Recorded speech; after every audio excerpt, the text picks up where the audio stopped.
সম্মানিত viewers, primary শিক্ষক নিয়োগ প্রস্তুতি ও স্পেশাল সাজেশন বিডি জব ক্যারিয়ারের ধারাবাহিক আয়োজনে আজকে আপনাদের জন্য থাকছে বিষয়ভিত্তিক জিকে সাজেশন। এই সাজেশনটি নিবন্ধন পরীক্ষার জন্য খুবই গুরুত্বপূর্ণ। আপনারা চাইলে সাজেশনটিতে পরীক্ষা দিয়ে নিজেকে যাচাই করতে পারেন। কিভাবে পরীক্ষা দিবেন আমি বলে দিচ্ছি।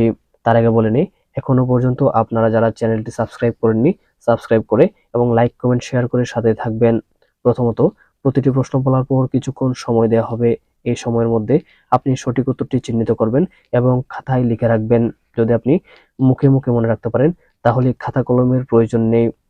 যদি উত্তরটি সঠিক হয় তাহলে আপনি 1 নম্বর পাবেন এবং প্রতিটি ভুল উত্তরের জন্য 0.25 নম্বর কাটা যাবে।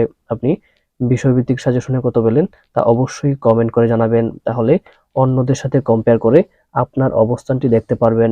তাহলে শুরু করা যাক আজকের জিকে সাজেশনের 61 নং প্রশ্ন দিয়ে।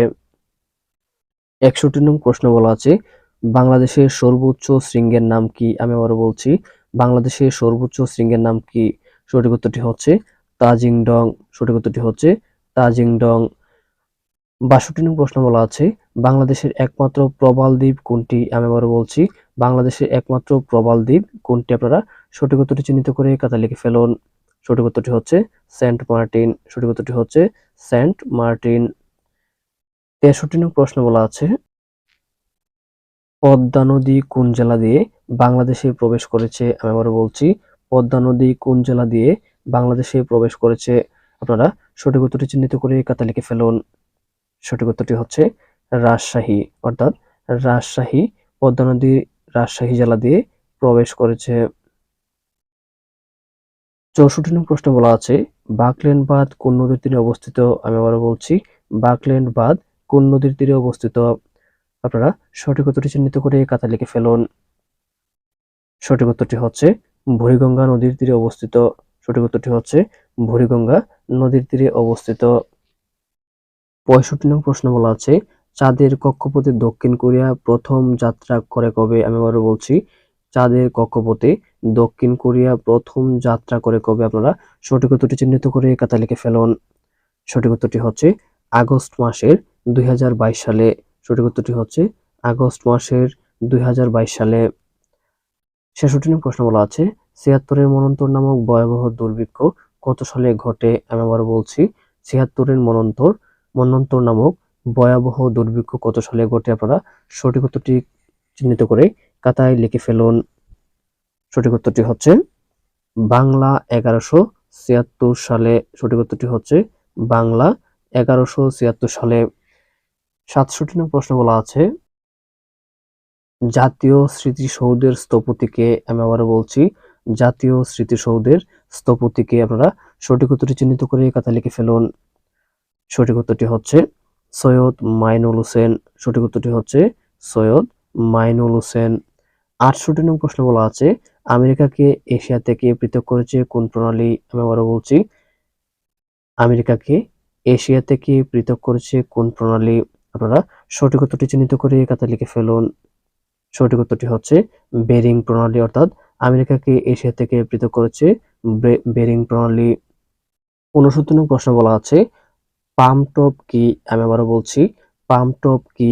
সঠিক উত্তরটি হচ্ছে এটি একটি ছোট কম্পিউটার। সঠিক উত্তরটি হচ্ছে এটি একটি ছোট কম্পিউটার। 70 নং প্রশ্ন বলা আছে, নিচের কোন দেশটি জাতিসংঘের সদস্য নয়? আমি আবারও বলছি, নিচের কোন দেশটি জাতিসংঘের সদস্য নয়? আপনারা সঠিক উত্তরটি চিহ্নিত করে খাতায় লিখে ফেলুন। সঠিক উত্তরটি হচ্ছে ভ্যাটিকান। সঠিক উত্তরটি হচ্ছে ভ্যাটিকান। 71 নং প্রশ্ন বলা আছে, ওপেক এর সদর দপ্তর কোথায় অবস্থিত? আমি আবারও বলছি, ওপেক এর সদর দপ্তর কোথায় অবস্থিত? আপনারা সঠিক উত্তরটি চিহ্নিত করে খাতায় লিখে ফেলুন। সঠিক উত্তরটি হচ্ছে ভিয়েনা। সঠিক উত্তরটি হচ্ছে ভিয়েনা। 72 নং প্রশ্ন বলা আছে, স্পার্টা কোথায়? আমি আবারও বলছি, স্পার্টা কোথায়? আপনারা সঠিক উত্তরটি চিহ্নিত করে খাতায় লিখে ফেলুন। সঠিক উত্তরটি হচ্ছে গ্রিসে, অর্থাৎ স্পার্টা অবস্থিত গ্রিসে। 73 নং প্রশ্ন বলা আছে, রাষ্ট্রপতির শিল্প উন্নয়ন পুরস্কার 2022 কয়টি প্রতিষ্ঠানকে দেওয়া হয়? আমি আবারও বলছি, রাষ্ট্রপতির শিল্প উন্নয়ন পুরস্কার 2022 কয়টি প্রতিষ্ঠানকে দেওয়া হয়? সঠিক উত্তরটি হচ্ছে 20টি প্রতিষ্ঠানকে দেওয়া হয়। সঠিক উত্তরটি হচ্ছে 20টি প্রতিষ্ঠানকে দেওয়া হয়, অর্থাৎ রাষ্ট্রপতির শিল্প উন্নয়ন পুরস্কার 2022 20টি প্রতিষ্ঠানকে দেওয়া হয়। 74 নং প্রশ্ন বলা আছে, লেবুতে কোন অ্যাসিড থাকে? আমি আবারও বলছি, লেবুতে কোন অ্যাসিড থাকে? লেবুতে থাকে সাইট্রিক অ্যাসিড। লেবুতে থাকে সাইট্রিক অ্যাসিড। 74 নং প্রশ্নে 75 নং প্রশ্ন বলা আছে, 3G বলতে কি বোঝায়? আমি আবার বলছি, 3G বলতে কি বোঝায়? 3G বলতে বোঝায় থার্ড জেনারেশন। Third generation. 76 নং প্রশ্ন বলা আছে, সবচেয়ে বড় স্তন্যপায়ী প্রাণী কোনটি? আমি আবার বলছি, সবচেয়ে বড় স্তন্যপায়ী প্রাণী কোনটি? আপনারা সঠিক উত্তরটি চিহ্নিত করে খাতায় লিখে ফেলুন। সঠিক উত্তরটি হচ্ছে তিমি। সবচেয়ে বড় স্তন্যপায়ী প্রাণী হচ্ছে তিমি। 77 নং প্রশ্ন বলা আছে, শব্দের গতি সবচেয়ে কোন মাধ্যমে বেশি? আমি আবার বলছি, শব্দের গতি সবচেয়ে কোন মাধ্যমে বেশি? আপনারা সঠিক উত্তরটি চিহ্নিত করে খাতায় লিখে ফেলুন। সঠিক উত্তরটি হচ্ছে কঠিন মাধ্যমে বেশি। সঠিক উত্তরটি হচ্ছে কঠিন মাধ্যমে শব্দের গতি সবচেয়ে বেশি। 78 নং প্রশ্ন বলা আছে, ভূমিকম্প পরিমাপ করার যন্ত্রের নাম কি? আমি আবার বলছি, ভূমিকম্প পরিমাপ করার যন্ত্রের নাম কি? আপনারা সঠিক উত্তরটি চিহ্নিত করে খাতায় লিখে ফেলুন। সঠিক উত্তরটি হচ্ছে সিসমোগ্রাফ। সঠিক উত্তরটি হচ্ছে সিসমোগ্রাফ। 79 নং প্রশ্ন বলা আছে, সর্বাপেক্ষা ছোট তরঙ্গ দৈর্ঘ্যের বিকিরণ হচ্ছে নিচের কোনটি? আমি আবারও বলছি, সর্বাপেক্ষা ছোট তরঙ্গ দৈর্ঘ্যের বিকিরণ হচ্ছে নিচের কোনটি? আপনারা সঠিক উত্তরটি চিহ্নিত করে খাতায় লিখে ফেলুন। সঠিক উত্তরটি হচ্ছে গামা রশ্মি। সঠিক উত্তরটি হচ্ছে গামা রশ্মি। 80 নং প্রশ্ন বলা আছে, অর্থাৎ আজকের সর্বশেষ প্রশ্ন আসি।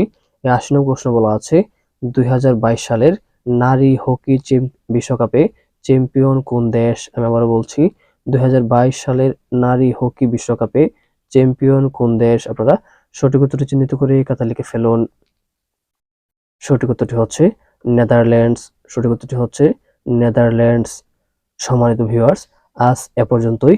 এতক্ষণ বিডি জব ক্যারিয়ারের সাথে দেখার জন্য আপনাকে অসংখ্য ধন্যবাদ।